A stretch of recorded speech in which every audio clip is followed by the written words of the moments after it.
Everyone has a plan until they get punched in the mouth. My students, my PM students, they're college students, ask me a lot, like, what's my favorite business quote, or what's something that I found success with as an entrepreneur, project manager, all of those different things.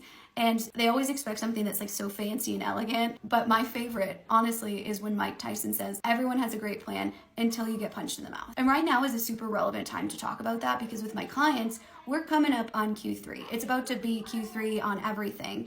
And they have to prioritize getting their technology projects through the organization. How are they going to do that? How are they going to be ready for that? Because if you're not ready and you don't have a full baked plan by now, you're likely looking at January 2026 to get anything started or prioritized or get budget for anything. Because being especially a technical project manager is not for the polite, okay? It's for the prepared. When you step in the room and you're fighting for your project, you're going to battle. We're going to war, okay? And it's not about looking at the shiniest, sparkliest technology, especially right now, because Q4 projects are not sexy, okay? They're not sparkly. They're about getting shit done that hasn't gotten done the rest of the year so that executives can have good KPIs to report to their board. Say I'm Richard, the CEO, right? And Susan comes in the room and she's pitching this AI-powered emotional sentiment project, and she's talking about how it's going to, give our customers the opportunity to have this beautiful feedback loop with no clear metrics, no operational integration, just, good vibes and maybe like a cool Canva presentation. And she's talking about it like the only outcome here is having AI. And you come in and you propose something like service request intake automation.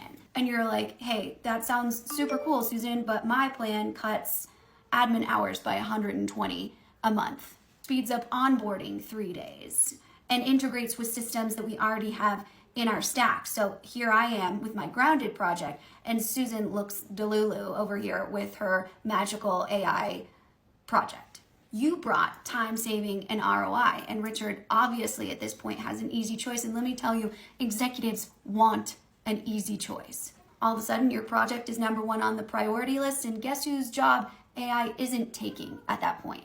Everyone has a good plan until they're punched in the mouth. You have a plan that has actual outcomes tied to it, that can answer all of the different questions from every silo of the organization. And you are prepared for those questions that are going to punch you in the mouth, because you know why? You did your readiness planning. You didn't just build something on a concept and start throwing out buzzwords like AI and emotional intelligence and whatever else, right? You have actual business outcomes that you can show from a data-driven strategy. That's how you become irreplaceable, is you make yourself centered around value that you drive.